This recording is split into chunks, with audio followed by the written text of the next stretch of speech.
Our guest today is Professor Mazin Kumseya.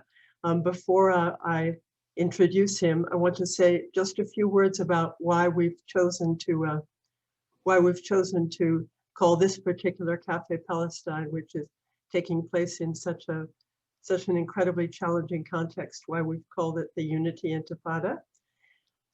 This appears to be a special moment in the struggle for Palestinian liberation, and we all hope that it represents a turning point. The tragic loss of life, a limb, home, and resources, we hope it will not have been in vain. And in fact, there are signs all around the world of increasing awareness and involvement. The International Criminal Court has determined it has jurisdiction to investigate Israeli along with Hamas for war crimes. The UN Council for Human Rights has just created a commission to look into Israeli violations of human rights as determined by international law since April 13th in the occupied territories, as well as in East Jerusalem and Israel itself. And this seems very important to me, to seek out the root causes of these violations. The Irish Parliament decided this week to condemn Israeli settler colonialism. And even our own foreign minister here in France, where I live and work, Jean-Yves Le Drian, said recently on national radio television that there exists in Israel a risk of apartheid, which is really quite remarkable when you consider our present government. And he was called on the carpet by his Israeli counterpart. There are also demonstrations everywhere, the Block the Boat movement in the San Francisco Bay, the refusal by Canadian and Italian dockers to load arms destined to Israel, Congresswoman Betty McCollum's legislation introduced into the House of Representatives condemning, among other crimes, the incarceration of Palestinian children. This is what we dare call the Unity Intifada, and who, better than our guest, Dr. Mazin Kumseya, with his vast international experience as both a scientist and an activist, who could be better to treat this as so topical and crucial a question. So I'm going to introduce Mazin now. He said to make it short. I'll try to. I know there's a little bit about him already in the blurb on the invitation we sent out. Professor Mazin Kumseya was born in a farming village outside of Bethlehem. He was immediately attracted by nature and science, and early on promised his uncle, Sana Atala, who was tragically killed in an automobile accident at the age of 26, to carry through with his uncle's plans to found a Palestinian Museum of Natural History. He was a brilliant student, received his higher education first in Jordan, then in the US, where he spent 20 years teaching and doing research at Duke, Yale, and Tennessee University. He returned to Palestine in 2008 with his wife, Jessie, and founded the Palestinian Museum of Natural History and the Institute for Biodiversity and Sustainability in 2014 as a part of Bethlehem University. He has been its volunteer director since then. His history as a human rights activist is equally impressive. He has written countless scientific articles, but also countless articles on the struggle for human rights in Palestine and elsewhere. He has given a large number of interviews for radios and televisions all over Europe, the US, and the Mideast. He has written many articles and op-ed pieces for major news media. Building awareness and empowering young people, whether his many volunteers or the children who visit the museum, is an important part of his work. When I read that Mazin's first research was on bats, I thought, how appropriate.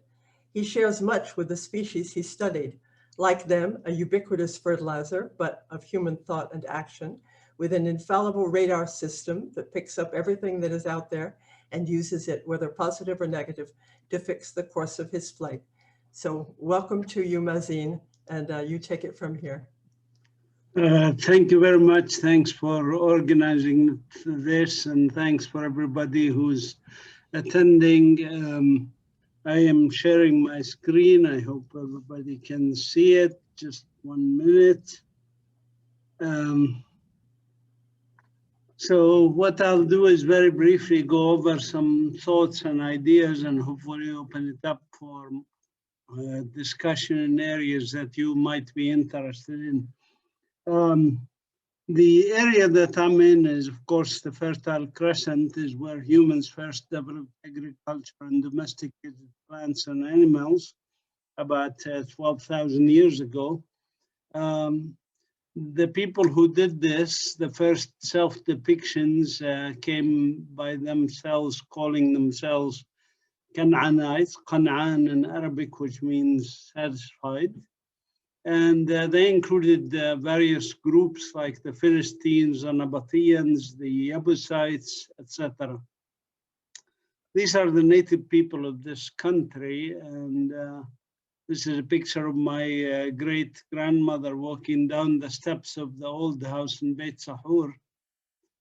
These Canaanites also were the ones who invented the alphabet that you use now in the West, the ABCs, but also the Alif Ba, the Arabic alphabet came from our region also, southern Palestine, southern Jordan. A is, for example, for Alif, which is from a head. B is from Beit, which is a house. K is from Kaf, which is a hand, basically, and so on. Our country has also been birthplace and a cradle of civilizations and religions and human concepts of the gods and the universe and so forth. And we have the three monotheistic religions here, Christianity, Islam, and Judaism. Recognize this place as important. There's the Samaritans, the Baha'i, Druze, etc. Palestine has always been multi-ethnic, multicultural, multi-religious society. You can see, for example, this picture, 1932 Palestine, when these leaders, secular and religious leaders, got together to object to the Balfour Declaration, which is about supporting Zionism. Now, we need to talk about Zionism because Zionism is the source of our problem here. It's an idea that came in the West.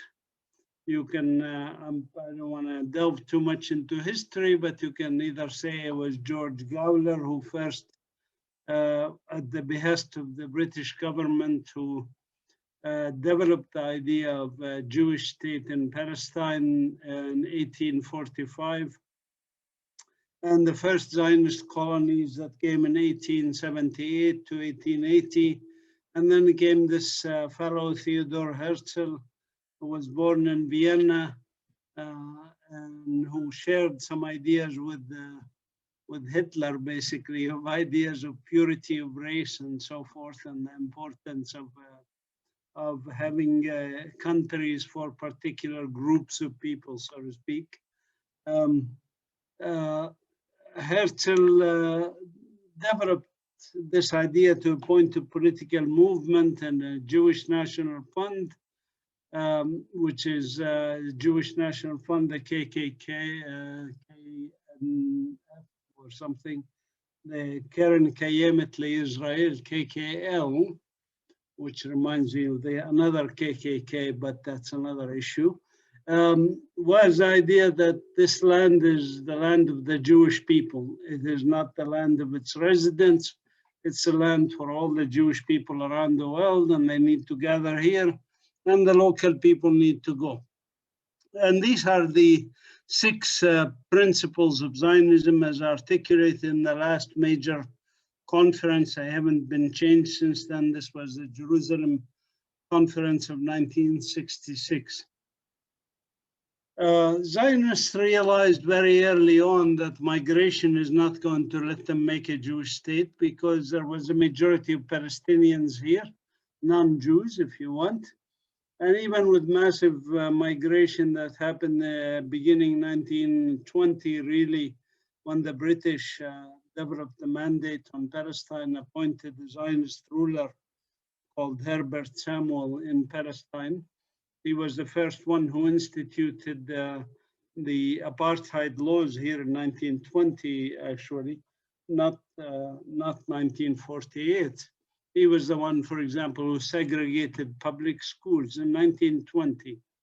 But he and many other Zionists, including Herzl, realized that migration is not going to solve the problem. And you can see here the populations before 1948, that no matter how much you accelerate migration, you will not overtake the local population in terms of number, let alone have a pure Jewish state. So obviously, something had to be done. And the Zionists didn't have the power to do it themselves, so they got the support of the great powers, being Britain and France, through the Sykes-Picot Agreement, which set up some area of Palestine as corpus separatum for this. And then came the Balfour and the Joule-Cambon Declaration, Balfour Declaration from the British government in 1917, and the Cambon Declaration, parallel declaration from the French government in 1917, to support the Zionist project and help ethnically cleanse Palestine. And that's what proceeded to happen. And so 500 plus Palestinian villages and towns were depopulated by force. This was not an agreement or a UN resolution or anything like that. In fact, UN resolutions prohibited ethnic cleansing, but that's what transpired. And the creation of the State of Israel did not come because of a UN law or UN resolution or anything like that. It came by force of arms and by ethnic cleansing of the native people. And today, 7.5 million of us are refugees or displaced people out of a total of 13 million. So 2/3 of us are refugees, essentially. And Palestine started shrinking from 1920 until today. This is a shrinking map of Palestine that my son first drew actually in 1998 when he was like 13 years old. And it became to be used commonly afterwards. Even New York Times and others take credit for drawing them now. But the reason he drew it was because he saw the map of the United States, which you see at the bottom, and what had happened after the Western Europeans came into the US, quote unquote, discovered America and started developing it for the white people. And the natives ended up in reservations, basically. This is why he got inspired to draw it. Today, Palestinians are allowed to live on 8.3% of the land temporarily. But I say temporarily because Israel has plans to remove the rest of us. And they are doing it as we speak. Didn't stop. For example, you heard about and other places where they are ethnically cleansing our people. But this 8.3% Bantustans or ghettos that we are limited to are actually worse than apartheid in South Africa, because apartheid in South Africa was 11.5% of the land. This is settler colonialism, and it has many symptoms, but you are familiar with it. I don't want to belabor this or talk too much about the symptoms, although I'll mention a couple of them in a minute. But I do want to look to the future, the scenarios for solving or at least stabilizing settler colonial systems are one of only three ways. There's no fourth way. One is the Algerian model, where 1.5, some people say 3 million Algerians were killed, and 1 million French moved to Europe. I don't say back to Europe, because some of them were 6, 7 generations in Algeria. Some of them have never seen France in their life. That's one model. There's a genocide model like happened in the US and Australia, where the natives are butchered basically in mass, and very few of them are left. There is the coexistence model like in South America, Central America, Canada, Pacific and Atlantic Islands, Southeast Asia, Northern Ireland, South Africa, many other places. Now, these are the three scenarios. By virtue of logic, the third scenario is going to happen because it's the most common one. The other two scenarios are rare. And that's actually the third scenario is what we Palestinians have called for, is a country for all its people. Now, the ramifications of continuation of apartheid here, continuation of Zionism as a racist movement, is very severe and unsustainable. I don't have too much time to talk about all of this, but for example, on water issues, Palestinians get less than what the World Health Organization recommends for healthy living. There's a situation in Jerusalem. You can see the Jewish colonies that are built on Palestinian land in East Jerusalem and the surroundings of Jerusalem. In the blue areas are all the settlements, colonies of Jerusalem, if you want. And it's like a cancer that spreads, and eventually the green areas, the Palestinian areas, are squeezed to the point where it's not viable anymore. And this is the whole idea, of course. I mean, picture on the lower right-hand corner shows Sheikh Jarrah, and you can see why Sheikh Jarrah is very close to West Jerusalem. It's in the northern part of the old city of Jerusalem, just north of the old city. There's already neighborhoods that have been taken over, the blue areas and around Sheikh Jarrah. And there's already some buildings taken over in Sheikh Jarrah. And the rest of the buildings are threatened with destruction, eviction of the local people. The symptoms can be very dramatic. For example, what happened when they used white phosphorus in Gaza. White phosphorus, of course, is banned in civilian areas, but they used it even in UN schools, housing refugees, etc. The latest attack on Gaza, where they used American bombs like GB-31 and GB-28, etc., bombing Gaza, bombing buildings in Gaza. This is, of course, has many ramifications. It's not just killing people. It's also destroying infrastructure. Here, for example, you can also see when you bomb an area like this, the sewage pipelines are busted and, of course, becomes a pool of sewage. This is health problems and other issues. This is the bombing of the building that housed the international agencies, media agencies, including Associated Press. Even the BBC and others were bombed, and that had facilities there. With 1 hour notice, they didn't get their chance to get the equipment out, of course. Bombing infrastructure, of course, like streets, is a common practice also in this latest war. Before that, of course, war on Gaza, I should say. It's not a conflict between two parties. It's a war on people. And people occasionally resist. Of course, you heard about the marches towards the borders that happened in Gaza for several years. And many, many hundreds of people were injured or killed in these, including children, including nurses, handicapped people, press people, etc. Palestinians paid a heavy price. Just since 1948, we have lost 100,000 of our people. We had 800,000 who were injured and over 900,000 who were imprisoned. Israel also catches and imprisons children, by the way. Palestinians tried to resist by sustaining on our land. I don't have too much time to go into this. We called for boycott, divestment, sanctions, just like we did with South Africa. I was involved in the anti-apartheid struggle, though marginally, when I was in the US in 1980 and 81. And we were called terrorists, of course, then, for supporting the ANC and the Pan-African Congress and people like Desmond Tutu and Nelson Mandela. This boycott, divestment, sanction is an important movement, and we encourage you to participate in it, just like we did with South Africa.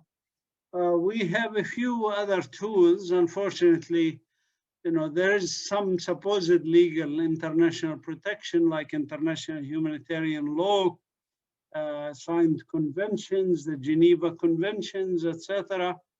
There are lots of treaties that supposedly prohibit the kinds of actions that Israel does. But Israel, of course, have the protection of the United States as a superpower.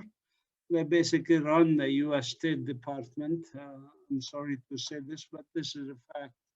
The US State Department spends half its time and most of its ambassadors in other countries, including, I know personally, in countries like Kenya and Namibia and other places, the US ambassador spends most of his time trying to help Israel rather than protect the US.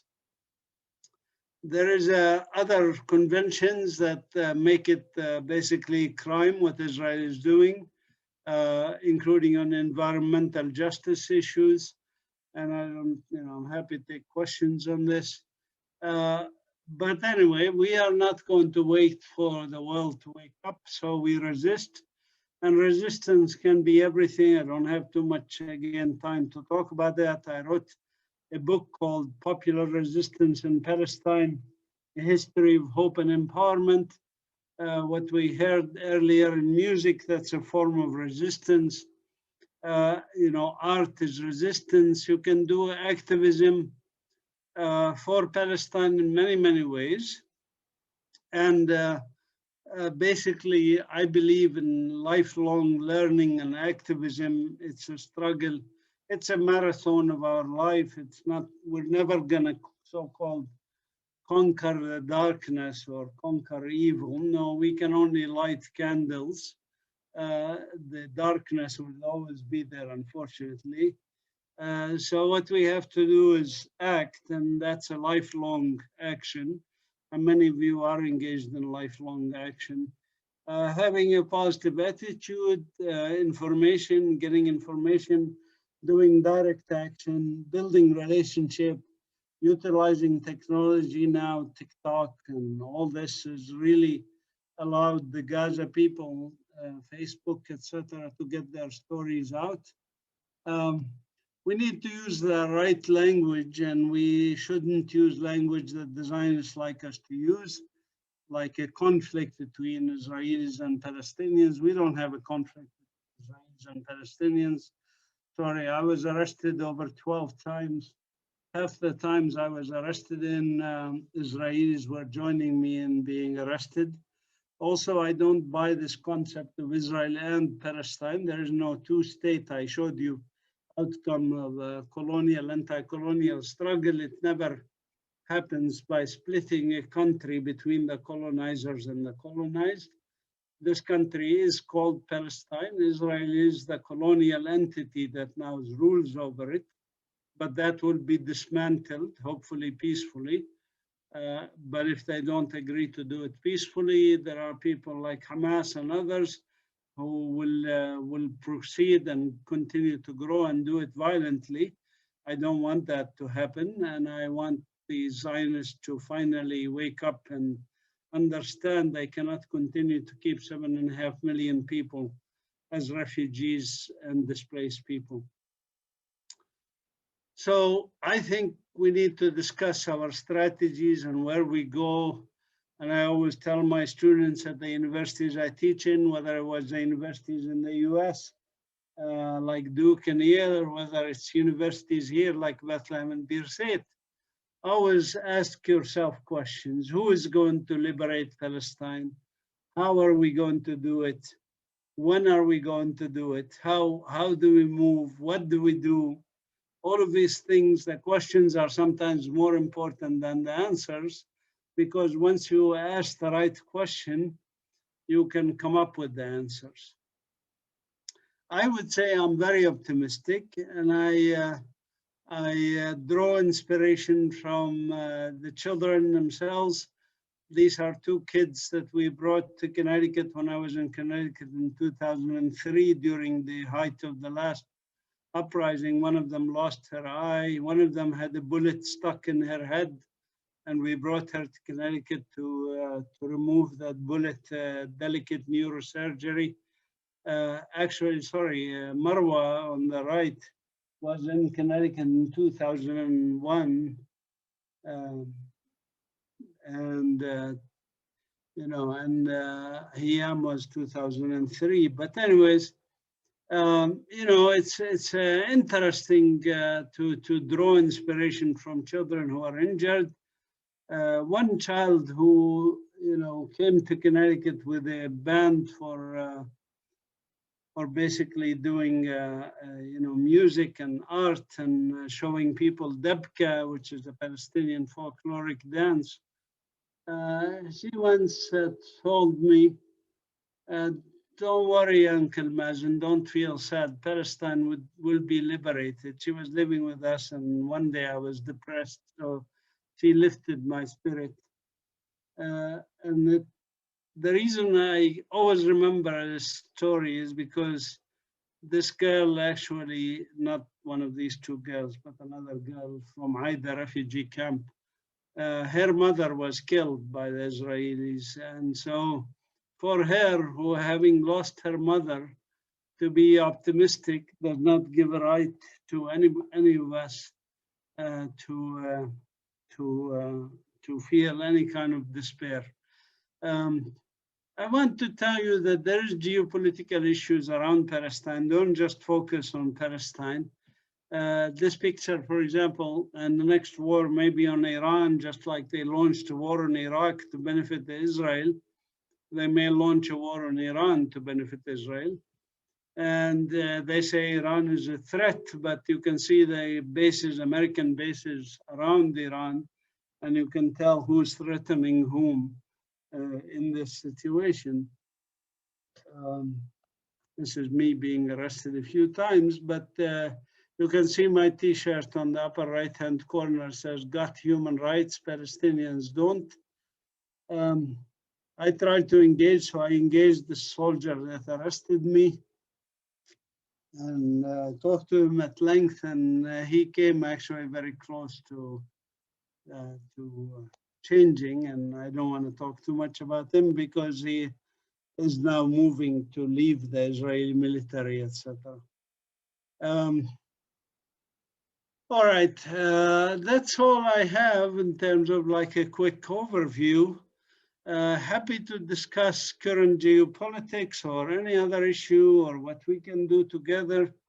I am very optimistic. I've never been more optimistic than in the past few weeks, despite all the killings and the murder. As you heard, there's mobilization around the world, unprecedented. There's unity, which is the title of this session.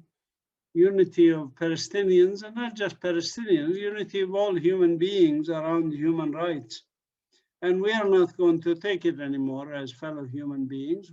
We have to act. And I believe that enough people are now acting that the Zionists and their American government sponsors, if you want, they are co-conspirators, you know, that they are starting to panic. So I'll stop here and happy to answer any questions. How do I, oh, okay, stop there. Okay, thank you so much, Mazin, for that presentation, inspiring presentation. You can see that you are like our Donald Winnicott, who's a very famous child psychoanalyst, used to say that in order to live this life that we have to be skeptical optimists. I think you're a very good example of a skeptical optimist, Winning. While all of you are thinking about what you would like to ask Mazin, I have a first question. As you know, Mazin, we have a majority of mental health professionals listening to you today. Can you tell us a little more about your experience of the traumatic effects of ongoing violence in Palestine? Do you consider, like our colleague Dr. Sama Jaber said in a recent article, that resistance is therapy? Yeah, I'm glad you asked this question. I mean, I think I'm always amazed at the resilience of the Palestinian people, but I also want you to think of us as common human beings. We're not superhuman beings. There are studies of mental health in Gaza that shows vast majority of children would be diagnosed in the West as having a treatable post-traumatic stress disorder. A problem with the terminology of post-traumatic stress disorder is that it's not post anything. They are continuing to be traumatized on a daily basis with the siege, blockade of Gaza, lack of resources. Their parents are panicking, the latest war. I mean, I got friends in Gaza who used to call me, both during this war and the last war on the people of Gaza, call me in the middle of the night and say, what am I going to do? Sorry, but it's tough, you know, because to tell them, what can they do? They can't protect their own children. When they are forced to even think about, should I keep my children, all my children around me? If we get bombed, we are killed as a family. Or should I send two of them to a cousin's house so that, you know, it's really traumatic. You know, you can imagine this. And this happening year after year, decade after decade. It's one of the longest colonial unsettled situations in history. This is unprecedented, so it is traumatic. People are resilient, people are elastic and adaptive, and I don't want to underestimate the power of adaptation, but they need at least hope, you know? And hope is very hard to come by when you are under shelling, when you are attacked, when the world is, when the US and the mainstream media says, well, Israel has the right to protect itself, you know? No, sorry, Israel doesn't have a right to protect itself. It's like saying to a rapist as he's raping this woman, well, you know, they can beat her because they have a right to defend themselves, you know? This to me is a logic, you know, and they have a right to exist and they have a right to express and they have a right to whatever. Oh, no, they don't have a right. Sorry, they are the oppressors. They don't have a right. The right is with the people who are being oppressed to resist. That's the right. And they have a right to live like human beings with dignity, with respect. And the refugees have a right to return to their homes and lands per international law. Palestinians are not asking for the moon or the sky. They're asking for basic rights that any human being anywhere around the world respects, the right to live in their own home, not being ethnically cleansed, etc.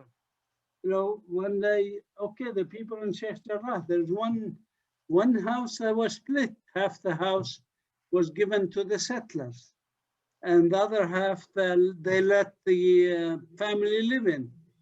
Can you imagine having to wake up every morning, your next door in the same building, there is a settler who hates Arabs, who will cuss at you every morning, has soldiers to protect them.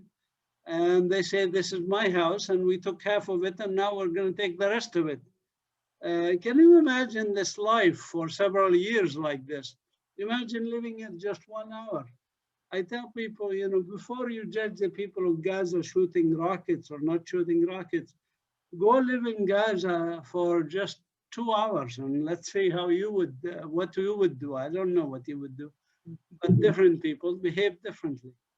So yes, it is traumatic, and we have an issue here with mental health, and we need help in that regards, and we are trying to help our people. Just actually this past Friday at this institute, which I didn't get a chance to talk about, we have an institute called Palestine Institute for Biodiversity and Sustainability.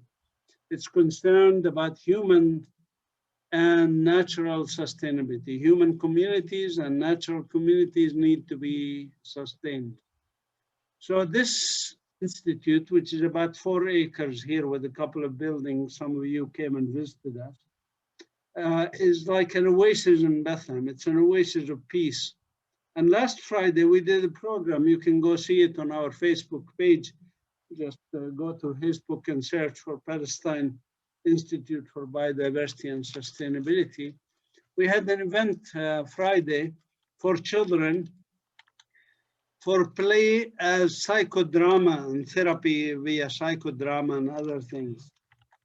And you can't imagine how useful these kinds of activities are for children who are traumatized. Even though, of course, here in the West Bank, it's not as bad as Gaza, there is still problems. For example, here in Bethlehem, every Friday demonstrations. We did that event in the morning, and right after the children left, the demonstration started near Rachel's tomb area here, Kubbat Rahil, and the tear gas started drifting down to the neighborhoods. I worry about our bees in our garden because of the tear gas, etc. But you know, it's we just have to do our best. But I don't underestimate. I mean, if the occupation miraculously ends tomorrow and colonization ends, and Palestinian refugees are returned, it will take 2 generations, 3 generations to get over this. It's not going to be easy. Like any other genocide in human history, like Rwanda, like the Holocaust, like the Armenian genocide, people don't get, or the Nanking massacre, rape of Nanjing, people don't get over it very easy. Thank you, Mazin. You started to answer a bit David Harold's question about, would you speak a little more about your center and what you do? And maybe you could give a little more information on that and try to tell us how you articulate your concern for climate change and ecosystems and biodiversity and saving the environment with your human rights activism. How do you fit those together? Yeah. When I showed you the picture of the religious and secular leaders in Palestine, what did you notice in that? There was diversity of religions, diversity of skin color, diversity even of linguistics, and etc. There's Syrians and Samaritans and others who, you know, that's what our people are. Palestine was always multi-ethnic, multicultural, multi-religious society. This is human diversity. Zionism, like Crusaderism, does not believe in human diversity. We want a Jewish state. Here we end of story with all the ramifications of this. Now, as a biologist, I tell you that diversity is strength, whether in human societies or in natural systems. If I go to a forest and I see one species of tree or one species of animal or birds or whatever, that's not a healthy forest when you have a dominant species. Nature, by it's interdependent and have networks and an ecosystem means has to have diversity if it's to be a stable system. So for human diversity, for biodiversity, it's crucial that we preserve and protect and advance diversity. Now, the center that we set up, and we opened it in 2017, is a center precisely about this. It's a center that promotes conservation of biodiversity and conservation of human society. And we have started with volunteer effort and no employees and no funding from outside. My wife and I actually donated $250,000 plus much more since then to get this going. This is the money that we saved when I worked in the US at the medical schools at Yale and Duke, as you heard. But anyways, and we volunteer our time. My wife and I work here 7 days a week. so 16, 17 hours a day. We sleep at the museum. Actually, I'm at the museum now. It's Saturday, holidays supposedly, but we stay overnight here and we work, we cultivate, we do various things. I was telling the period before we started that today we harvested apricots and made apricot jam. And we grow our own fish and vegetables and the garden, and we try to have a community, sustainable community. We have a community garden in which the children of the refugee camp come and can plant, which is another form of therapy. Planting is therapy, I say. Gardening and all of this stuff, you know how helpful that is, those of you who have gardens. So I think it's very important that we do this, and we are successful at it. It's a small project. You know, our annual budget is like $60,000, which is nothing. You know, my one lab I had in Yale had 11 million annual budget. So, so here, you know, it's a small thing, but we do as much as we can. We actually achieve miracles with this limited support. We publish two papers a month.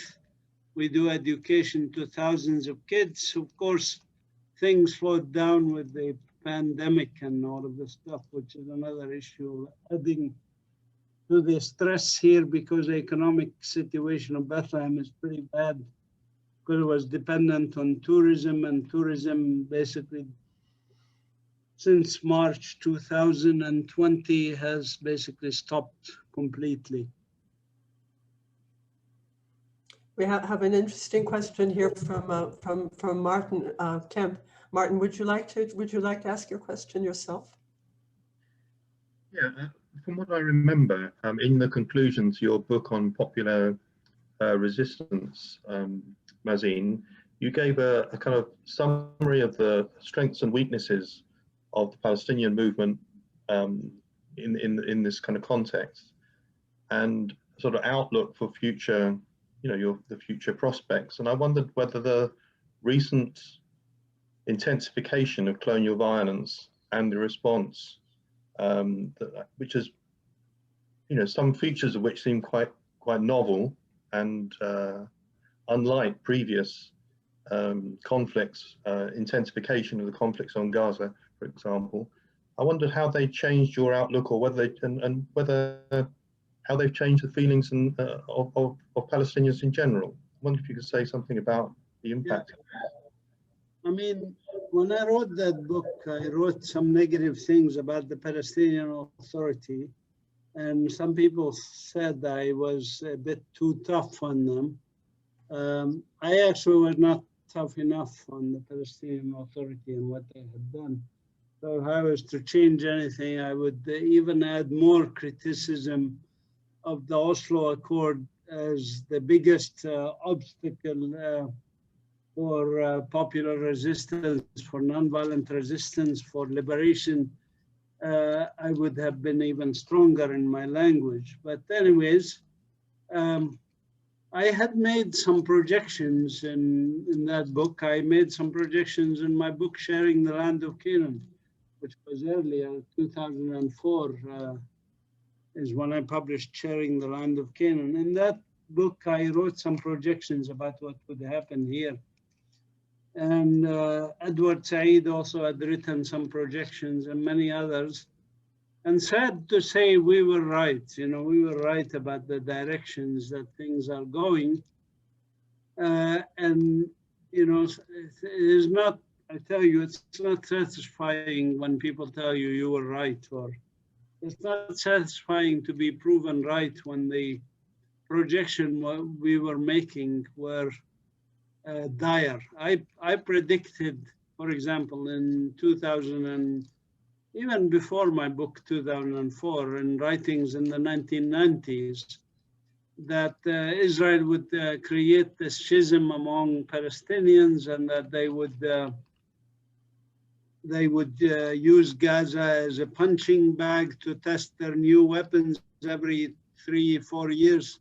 They develop new weapons and they have to sell them, so they have to show that they work. So they go bomb Gaza just as a testing laboratory of new weapons. And then they go sell their weapons to India and other countries.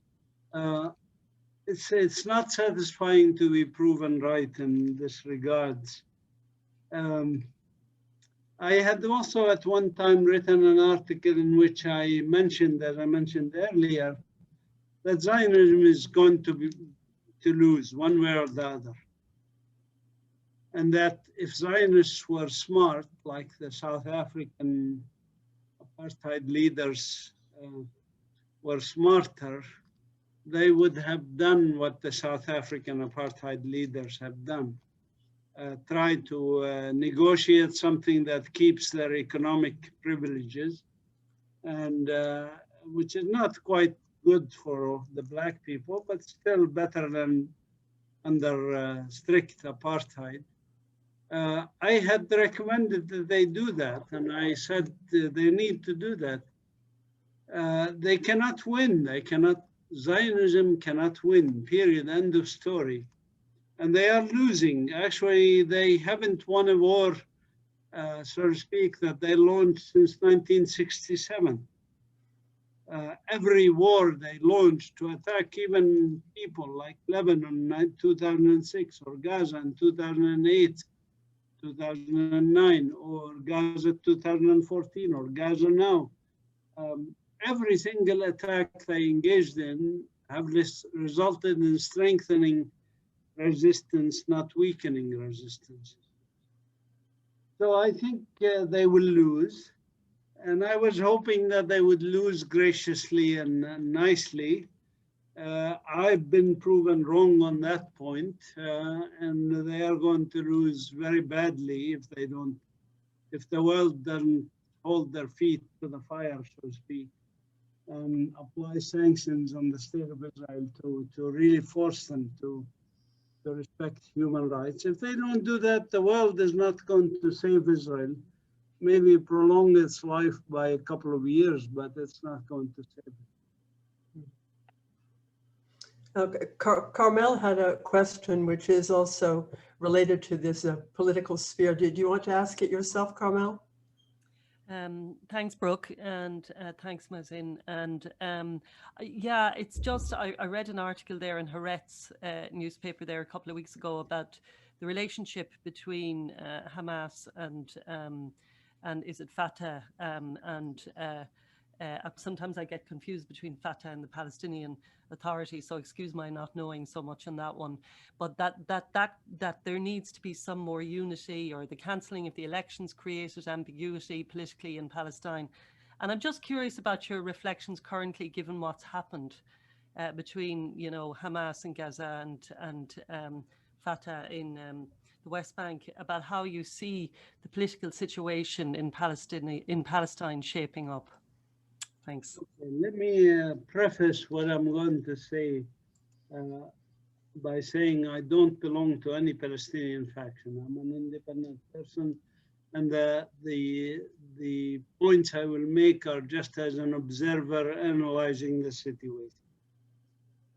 Palestine, of course, like any country, has different political views and different ideologies, from socialist, communist, left, right, religious-based parties, non-religious-based parties, parties that believe in armed resistance, parties that believe in nonviolent resistance, groups that believe in various things. This is healthy for a society to have diversity. As I mentioned earlier, the issue of diversity.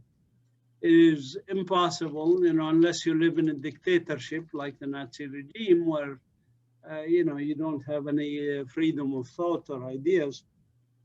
So in South Africa, for example, under apartheid, there were 32 factions, including the African National Congress, which believed in armed resistance, Pan-African Congress, which believed in more nationalistic thoughts and black liberation, including groups like Desmond Tutu, who believed in nonviolent resistance, mass demonstration, civil disobedience, Ala Gandhi, and others.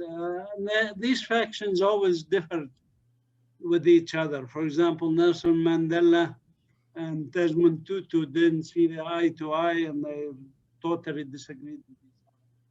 This is healthy, and it is healthy to have those disagreements. That's point number one. Point number two is the liberation does not necessarily require that we all agree on the tactics of liberation. Liberation only requires that we agree on the goal of liberation. The goal of liberation, of course, is that the refugees return to their homes and land, have self-determination. That's what's in the PLO Charter. PLO is an umbrella organization that included all these different ideas and factions. So if we agree to that, we're okay, even if we differ on tactics and outcomes and whether we want a socialist or communist regime after an end or capitalist or whatever. That's point number two. Now, the problem with this point is that there was a small group which is led by Mahmoud Abbas and a few people around him that pushed Yasser Arafat to not fight for liberation, and instead to fight for a state in the West Bank and the Gaza Strip. Arafat finally succumbed when he was totally marginalized and the whole world was telling him, two state, two state, two state. And he succumbed to that faction of Mahmoud Abbas and the people around him. This is what happened to Fatah. Unfortunately, Fatah, under the leadership of Yasser Arafat in the last few years, moved in that direction. And they tried it. And Yasser Arafat, when he tried the two-state outcome, he realized that it was a fib, basically it was a lie. The Israelis never intended to give him a two-state. They even don't have any single document from any Israeli leader that says we will have two-state solution. Not one Israeli leader accepted the Palestinian state in the 22% of Palestine, which is the West Bank and the Gaza Strip. Even though the PLO under Mahmoud Abbas, Yasser Arafat have accepted this. And there could not be a two-state solution because I told you there's only three outcomes for colonial, anti-colonial struggle. Two-state was always a propaganda effort to just keep talking about it but not do it. And that's what Ben Gurion had said about it when he invented it in the 1920s. He said, we just talk about this because it shows we want peace. Let's talk, negotiate maybe about the two-state solution. Negotiate about negotiating about negotiating. This is what had happened, and Yasser Arafat, in the end of his life, came to the conclusion that it's all a lie and that there would never be a two-state solution, and certainly not one that we can get by diplomacy or negotiations or begging the international community. So, of course, when he came to that conclusion, they knocked him out, they assassinated him. And they put his antagonist at the time, because he had broken rank with Mahmoud Abbas, and they put his antagonist in his place, Mahmoud Abbas, Abu Mazen, who's always been for negotiations endlessly because he keeps profiting from this. His children are billionaires. And like Zuma in South Africa, who had well, at least Abu Mazen doesn't have as many children as Zuma. Zuma had like 45 children, many wives, but they were all very rich. This is the problem.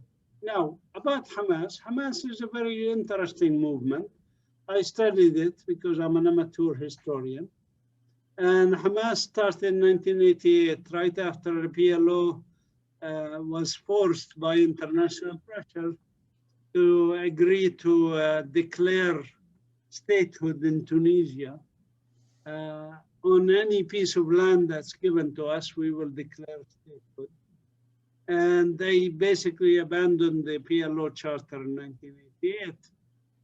And Hamas was formed in response to that, as Hamas stands for Harakat Muqawama Islamiyya, which means Islamic resistance movements, resistance to occupation. And it grew. At first was very marginal. It grew mostly because of the stupidity of people like Abu Mazen and Fatah under his leadership, who kept being corrupt, kept being cooperating with Israel, kept even handing people who resist Israel to the Israeli army. And that allowed Hamas to grow, and even other Islamic forces here to grow. Sorry for being very blunt, but this is my analysis of what had happened. But all of this is not really relevant to the issue of my optimism, because, okay, you know, in South Africa, they used to so disagree with each other to the point of there was one time they were using rubber tires, burning people alive, burning fellow blacks alive, because they disagreed on philosophy of liberation and methods of resistance or anything else. That did not change from the justice of the struggle against apartheid. Of course, we condemned those actions at that time, and we have a right to condemn actions we disagree with, but we must all focus on condemning the underlying cause of all these problems, which is colonization. Colonization is by its nature violence, and it's always 10 to 20 more times violent than whatever the natives engage in violence or not engage in violence. Even the last conflict, if you want to call it a conflict, there were 10 Israelis who were killed.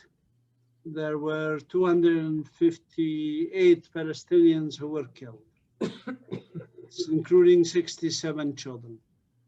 I mean, that's a ratio not even 10 or 20 to 1. Thank you, Mazin. We have a question. I think it's a question that that all of us have been asking ourselves when we, you know, there's this great excitement and hope and drummed up by these last events, and everybody, and my fear, and I suspect a lot of people's fear, is that it's all going to go psht, and we'll be back where we started from. And I wanted to let Gwen ask her question, which concerned this how we keep up momentum. Do you want to ask your question, Gwen? I can't unmute myself. Oh, yes, I can. Good. Thank you, Mazin, for such an inspiring talk. I suppose I'm very taken with your ideas about diversity and unity and how we manage those two dimensions of a struggle. And at the moment, we do see a unity that perhaps is rather different to what has gone before. And a lot of it is led by young people, young activists who are doing extraordinary things in mobilizing resistance. And I just wondered what your thoughts are about how to keep that going. I know it's a difficult question, but it's one we're all perhaps are longing to address. Well, I think the biggest thing is for us to be aware that the colonizers always like to use the methodology of divide and conquer.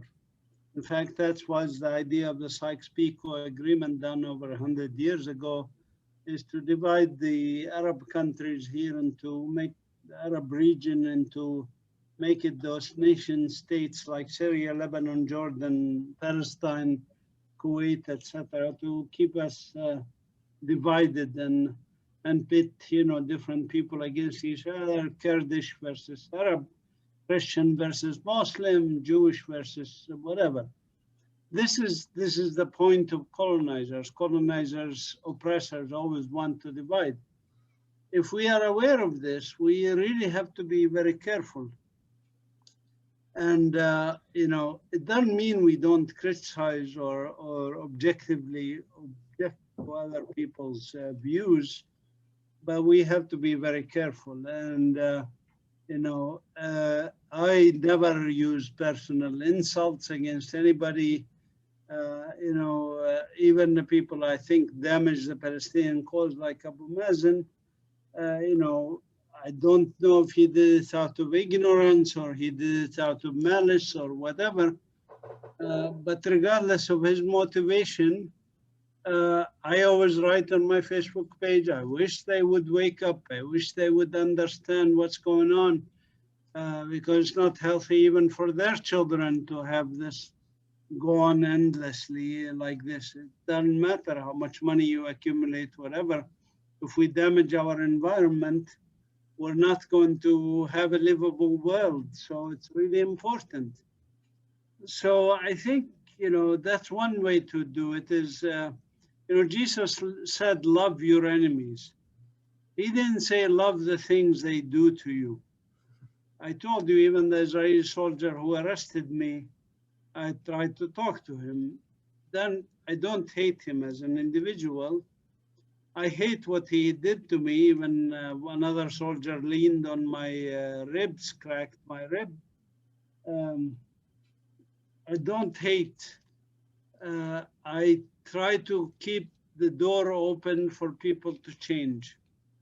I think that's what Jesus meant when he said, love your enemies. He certainly turned the tables at the temple when people were doing bad things in the temple.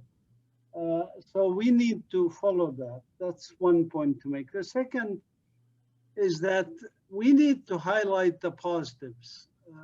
One of the things I noticed, including about me, you know, sad to say, when I was young and enthusiastic and ready to, you know, when I went to the US, I thought when I come back, I'm going to come back to liberate Palestine. You know, I had this chip on my shoulder.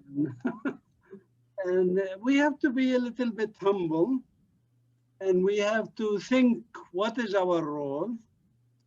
And we have to emphasize the positive, not the negative. Don't keep always, I mean, notice even the slides I showed you, I didn't show a lot of blood and gore and children mutilated and all of this. You know, that, okay, people know and it's important to see it, but make it a small part of what we do.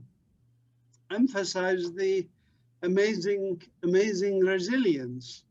For example, I just saw on Facebook groups of young people in Gaza out cleaning the rubble.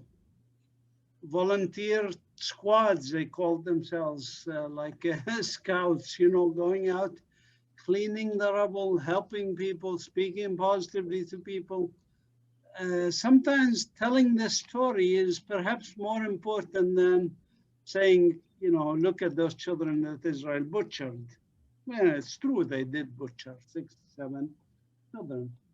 It is important to highlight what happens that's negative, but I think on a proportion of time, we should at least half of our time, if not 80 or 90% of our time, we should be highlighting positive things that people have done, are doing in the US, in the UK, in Palestine, even in Gaza, under the shelling, there were people doing amazingly positive things.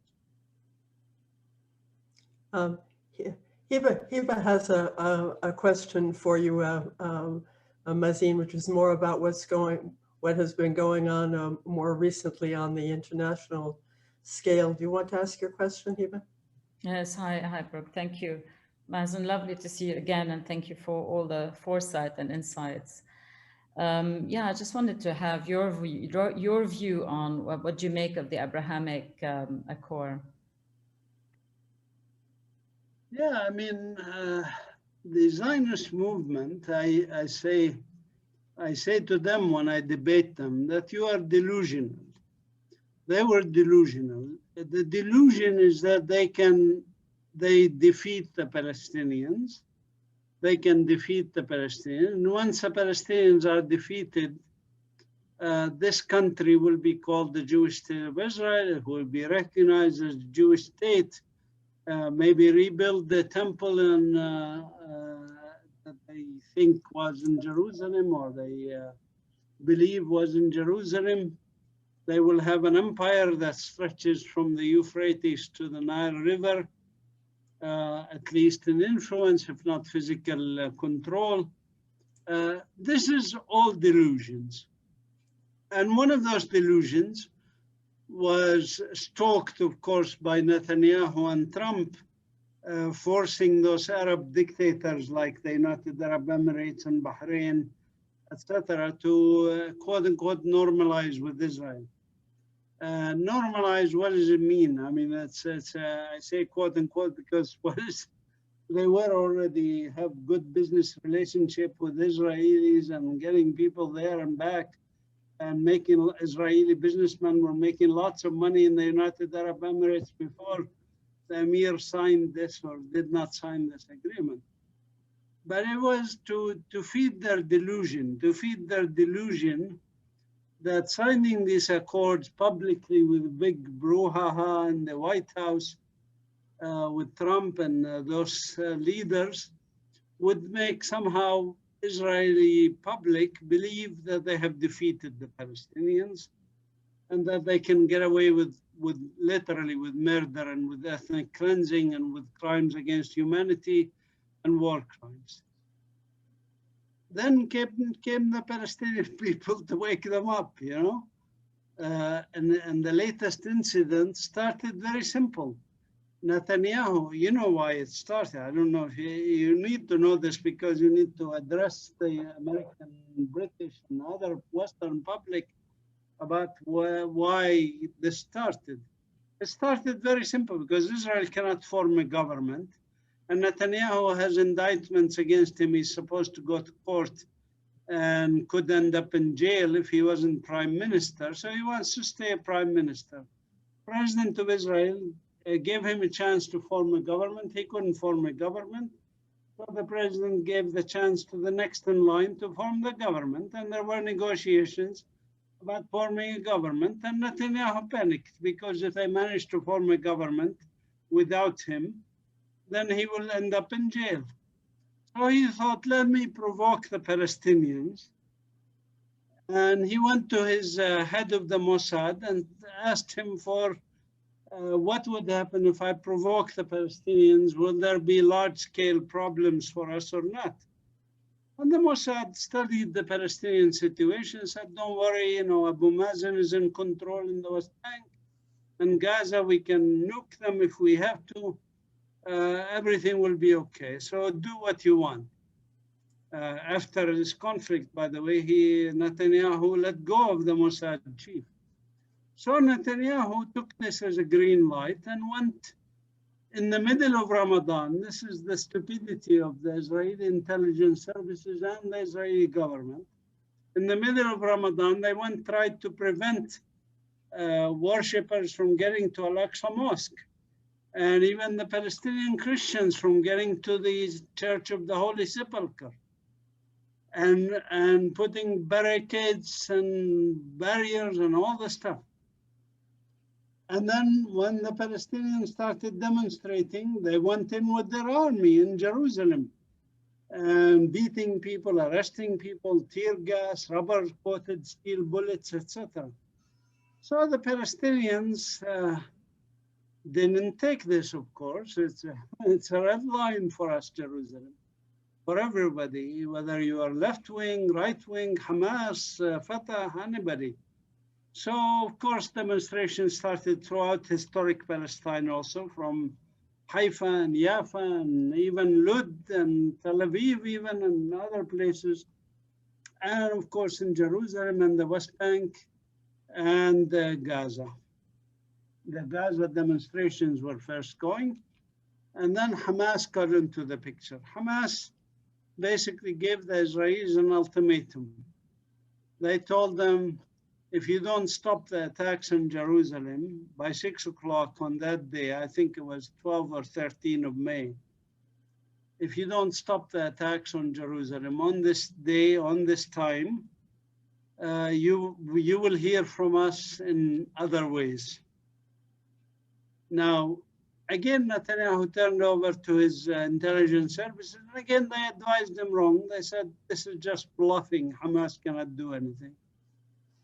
At 2 minutes to 6 o'clock, Hamas started shooting rockets at where? At Jerusalem envelope settlements, which was surprising to Israel because they thought Hamas had only rockets that could reach 30 miles or 30 kilometers, 50 kilometers, but not Jerusalem. And Hamas told them again, stop, stop, or you will see more. We have more. And again, they didn't listen. They started bombing Gaza, bombing it fiercely. And they claimed they had these targets for Hamas, but they had nothing. They really had nothing. They didn't know where Hamas people were. They didn't know where Hamas tunnels were. So they started bombing civilian infrastructure. And again, Netanyahu miscalculated. He thought if I bomb residential buildings and the building, for example, which housed all the media in Gaza, Hamas might stop the rockets because they don't want more damage to Gaza. Hamas didn't do that. Again, miscalculation on their part and stupid decisions. So they kept bombing civilian areas, and Hamas showed them they had other weapons, including a rocket that reached 250 kilometers, shut down Tel Aviv airport. They diverted flights to the south to Eilat area, which is about 200 some kilometers from Gaza. And the rockets started being fired there.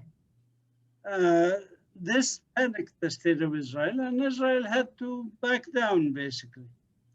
And the Israeli public knows that their government backed down because of the pressure on them, because all they were doing is bombing civilian areas. They're not reaching Hamas, and they're not getting anywhere. And so that's why we have a small ceasefire, if you want, now. I say all of this because it has to do precisely with the miscalculations that they keep having, whether it's about the Abraham Accords, about intelligence about Gaza, or intelligence about Hezbollah, or about Iran, or any of those. Israel has one of the most stupid political leaders in the world, in my humble opinion. They try to project that they are smart and they have military power and they can manipulate here and there. They didn't even calculate that even within the US Congress now, there are voices saying we should not support Israel with weapons that are used to violate human rights. That's unprecedented, even in American history, with Israel. And they didn't calculate that. They can try to normalize with other countries if they want. They can normalize with Timbuktu, I don't care, but unless they normalize with us, unless they give justice to the Palestinians, there will not be peace here. This is not a threat from me, Mazen. I don't have any political or other power. This is just describing you what is the reality of the ground. You have 13 million Palestinians. Unless they are given their rights, there can never be peace here. It's as simple as that. We have a question about the possibly changing face of settler colonialism from Teresa. Would you like to ask your question, Teresa? Thank you, Brooke, and Mazin, thank you so much. That's very enlightening, very helpful.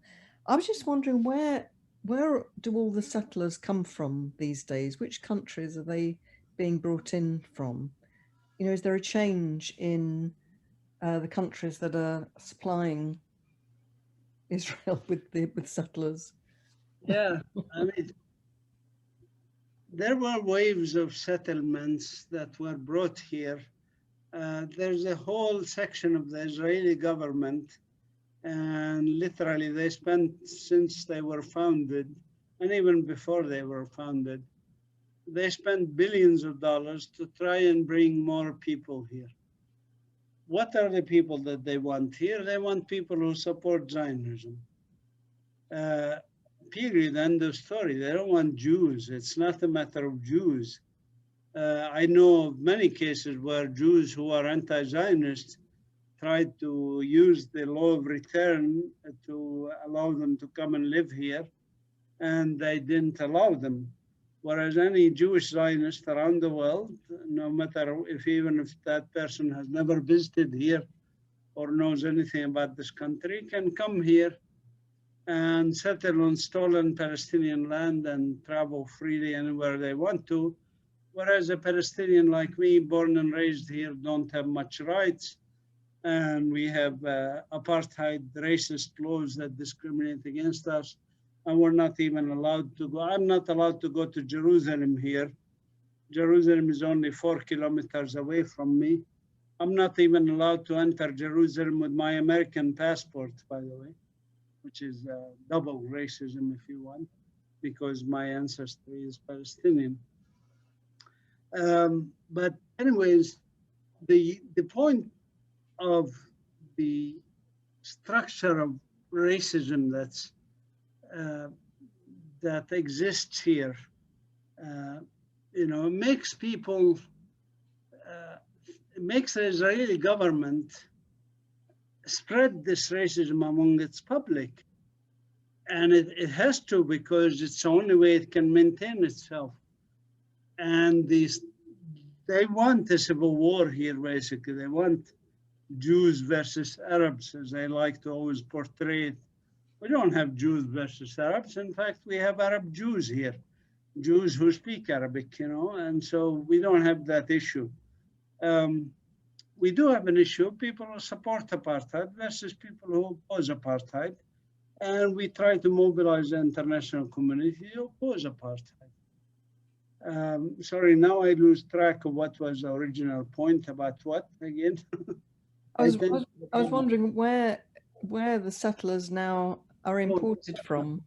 So the settlers were pushed to come here from any country as long as they are willing to adopt the Zionist ideas.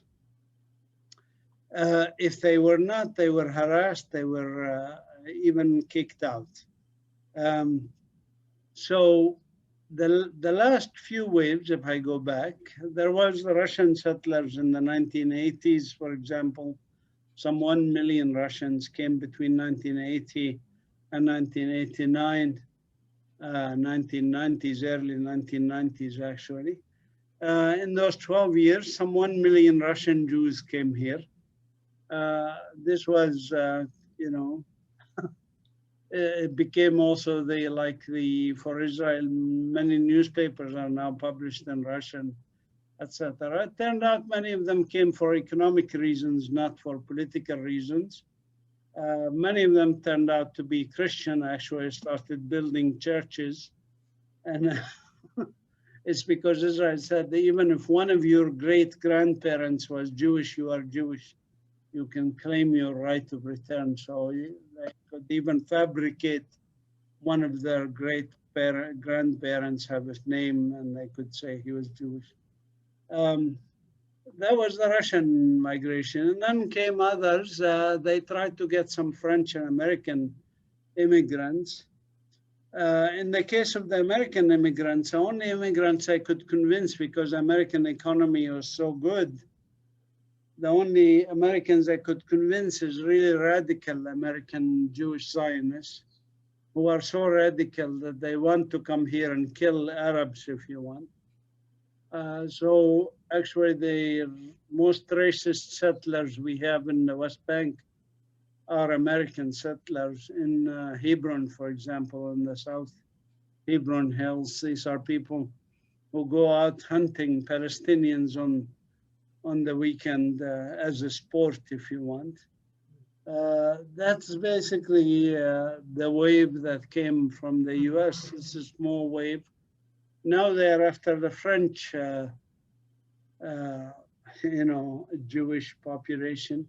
They're not having much success with the French. They went to the Ethiopians, the Jews and others, they became so desperate at one point that they sent rabbis to the Amazon to convert some Jews, some local native tribes to become Jews and come here. And Indians also, they converted some of them to Judaism, came here. But of course, you have to convert not just to the religion of Judaism, you had to convert to the religion of Zionism, I would call it, to be allowed in, and that's how they do it. Is there an immigration of evangelical Christians, Mazin? You talked about the U.S. So do they just come to visit, or do they come to stay? Christians are another phenomena. Evangelical Christians, Israel had good usage of them, and coincidentally with George Gowler, who I mentioned, the British guy that started the idea, wrote a book about tranquilization of Syria and the East. The best method of establishing Jewish colonies in Palestine for the sake of the British Empire and remedying the ills of Asiatic Turkey, as he put in his title. Right after him, there was a British evangelical missionaries that were sent to the US and sent to other places, including Holland. There's a lot of evangelicals in Holland, Netherlands.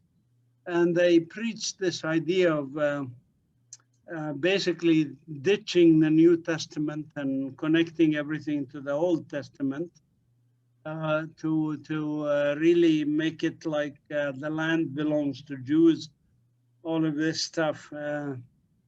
This is the concepts that came in Southern Baptist ideologies, even though there's different ideas within Southern Baptists in the US. Some of them have now changed to become anti-Zionist, but the majority at the time in the late 18th century, early 20th century, believed that having a Jewish state here will speed up the coming of the Messiah, basically. So Israel is not interested in converting them to Judaism or anything. They are interested in using them to elect people like Donald Trump, who will support the state of Israel. Mm-hmm. We had a question here that made me think about you. You referred it to Howard Zinn's excellent book on the people's history of the United States. And I know what I remember from that book is there was a lot about dividing struggles that normally should converge towards the same objective. And this is the sense, I think, of Gwen's question that Victoria added to too. Would you like to speak for both of you, Gwen?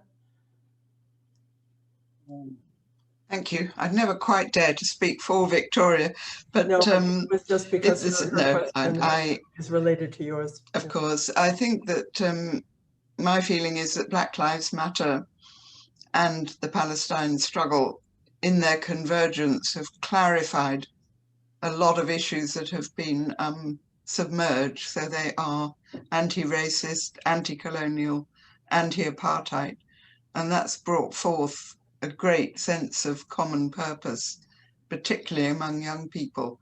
So I just wondered whether Mazin had got any comments on that. I mean, why is Black Lives Matter, the Palestinian struggle, the struggle of oppressed people in India, even with the caste system in India, why are all these things connected? They're connected because our enemy is one and the same.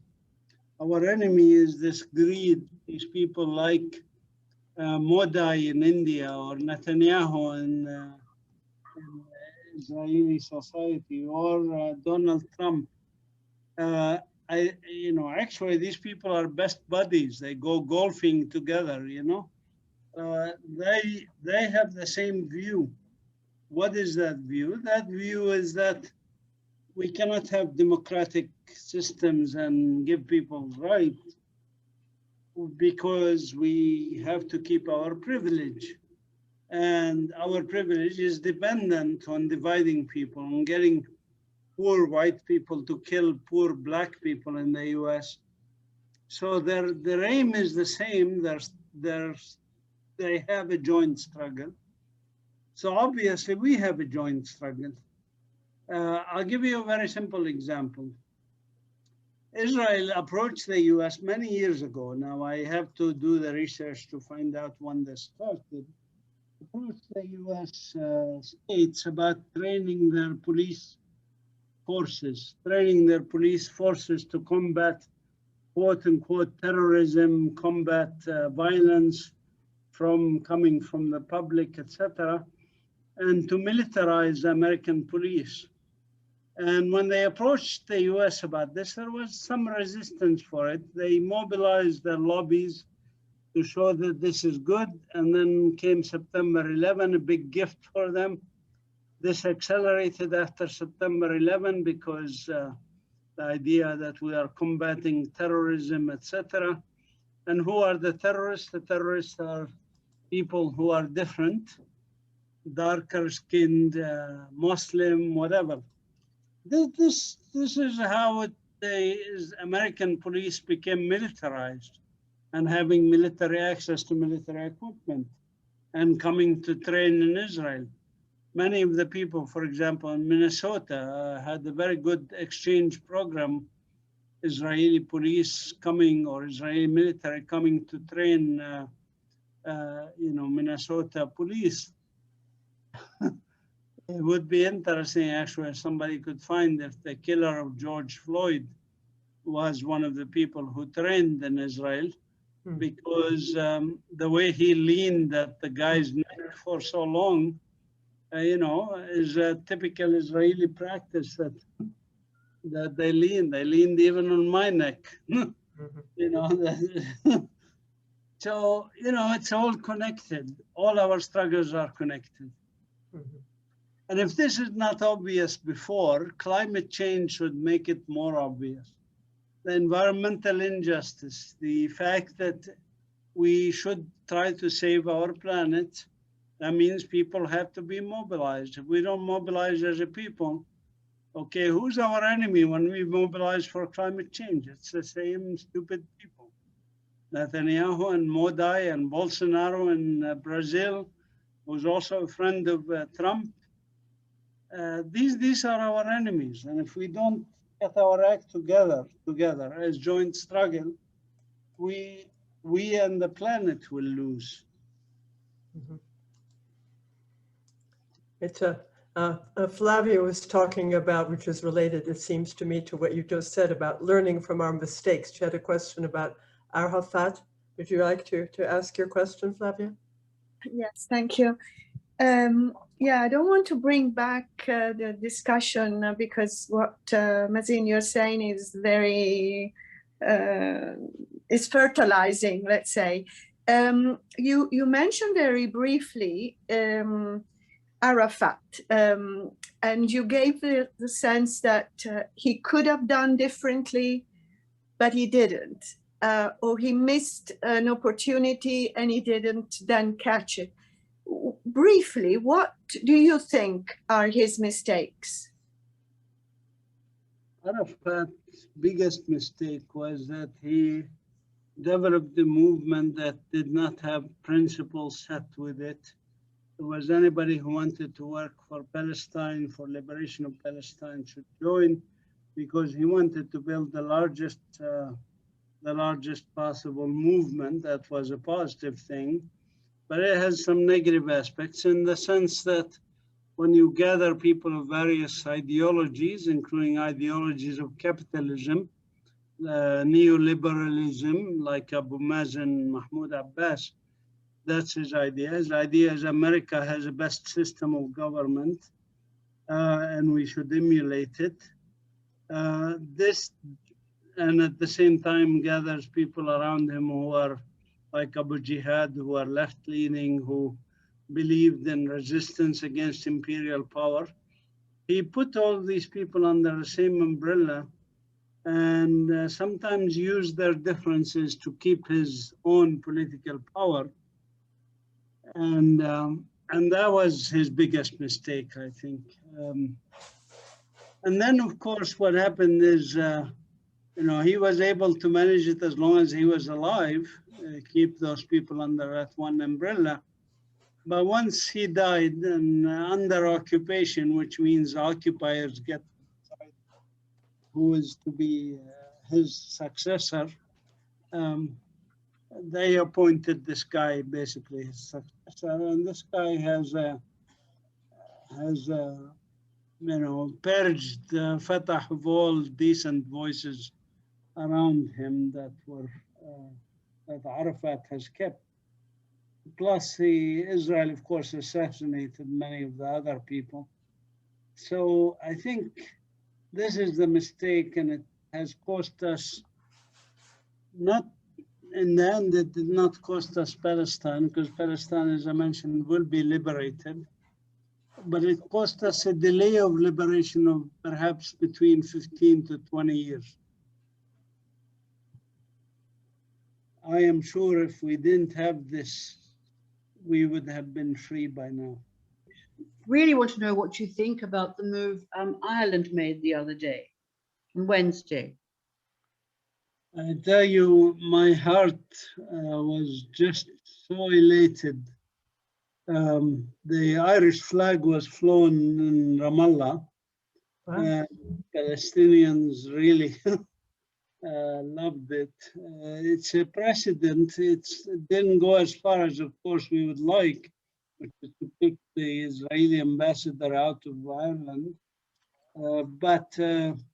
But it is a good step, and it's a beginning in Europe that was not there before, and it will make more people more brave to realize, again, that this aura of invincibility, that Israel is so powerful, almighty, we cannot do anything against it, we cannot issue proclamations against it, otherwise our careers will be impacted, all this stuff.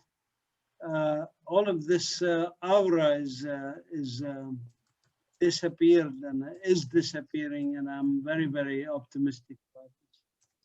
So we would welcome you to come visit Palestine. If any of you want to volunteer with us at the museum, we welcome you. We offer room and board, make some good food.